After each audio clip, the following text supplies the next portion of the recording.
Baik perkembangan misi Global Sumut Flotilam, pelayaran kapal Nusantara tertangguh seketika ekoran berlaku masalah pada salah satu enjin. Bagaimanapun, kerosakan itu dilapor tidak serius dan dijangka akan meneruskan perjalanan menuju perairan Gaza esok. Jadi untuk mengetahui perkembangan lanjut, kita terus sahaja bersama wartawan Srifa Mustafa Al-Bakri yang kini berada di Sicily, Itali. Silakan Kak Ifah.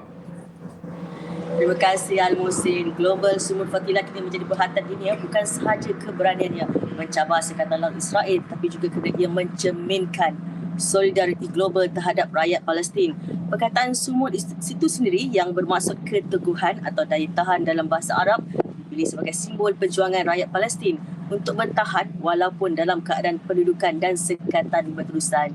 Dalam keadaan kapal kami yang menyertai flotila ini iaitu kapal Nusantara kini berdepan cabaran teknikal. Salah satu enjinnya mengalami kerosakan dan kapten kapal sedang berusaha mendapatkan oil filter yang sangat diperlukan untuk membaiki enjin tersebut.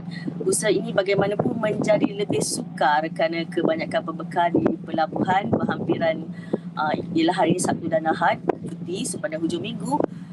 Agak sukar untuk mencarinya, tapi dijangka ianya akan dapat dalam masa terdekat. Dan bersama saya ketika ini Head of Indonesia Global Peace Convoy Muhammad Hussein.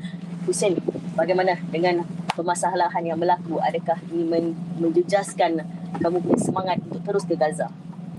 Sama sekali tidak. Ini hanya semakin memotivasi saya, menambah motivasi kita semua untuk terus berlayar, karena sejak awal kita semua sudah sepakat bahwa risiko yang akan kita hadapi ini tidak mudah.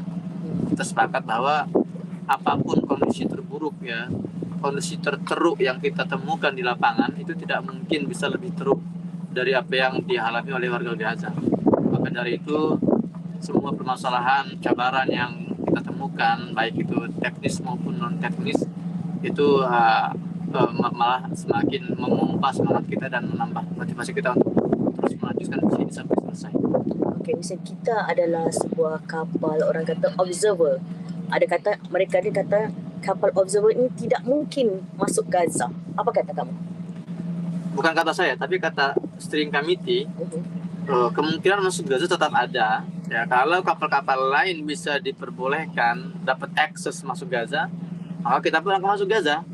Namun apabila kapal di depan kita itu mengalami intercept kemudian ditangkap, maka kita perlu ada langkah strategis. Jangan sampai semua kapal-kapal ini ditangkap juga. Harus ada beberapa kapal yang memang bisa kita maksimalkan untuk mengumpulkan bukti-bukti. Kalau semua kapal ditangkap, maka tidak bisa kita bawa bukti yang nyata kecuali CCTV kan, dan itu tidak strategik. Maka dari itu di antara fungsi dari observer boat ini adalah mengamati dan mengumpulkan data untuk kemudian data-data ini kita bawa ke pengadilan internasional sebagai bentuk bukti nyata adanya kejahatan terhadap misi kemanusiaan dan non-violence ini. Seperti itu.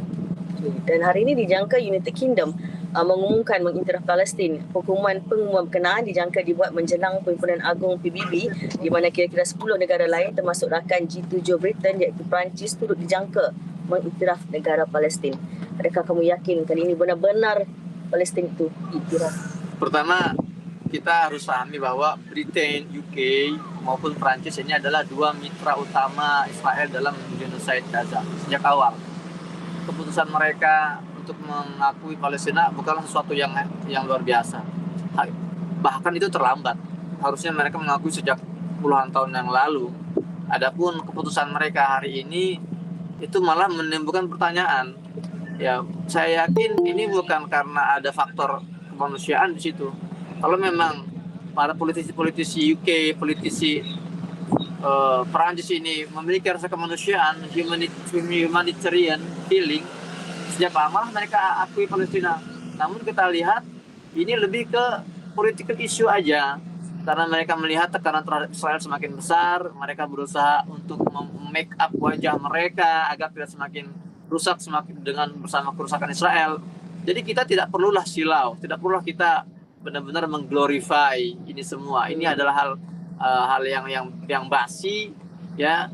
Kita tidak membutuhkan hanya pengakuan, tapi kita perlu bukti nyata. Hentikan perang terhadap Gaza, hentikan genocide, itulah yang baru kita bisa apresiasi.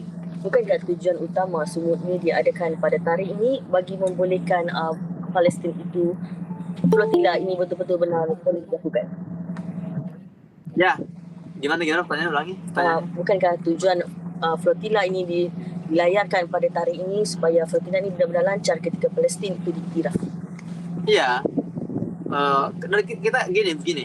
Sebetulnya iktiraf terhadap Palestina itu bukan hal baru ya. Sudah lebih dari saya rasa 100 lebih. Sudah 100 lebih negara yang iktiraf. Namun kita lihat apa dampak iktiraf itu kepada genosida? Tak ada. Ya kan? Apakah iktirafnya Inggris dan Prancis akan mengubah sesuatu? Saya rasa tidak pula. Ya, selama hak veto tidak dihapus, kalaupun seluruh negara mengiktiraf tidak akan berfungsi. Ya, ujung-ujungnya hanya akan diveto juga oleh Amerika. Maka hal yang lebih utama untuk dilakukan selain iktiraf adalah menghapuskan sistem veto di PBB, itulah bagaimana saya. Okay, itu saja laporan saya di Sicily, Italy. Kembali ke studio. Terima kasih, Musin.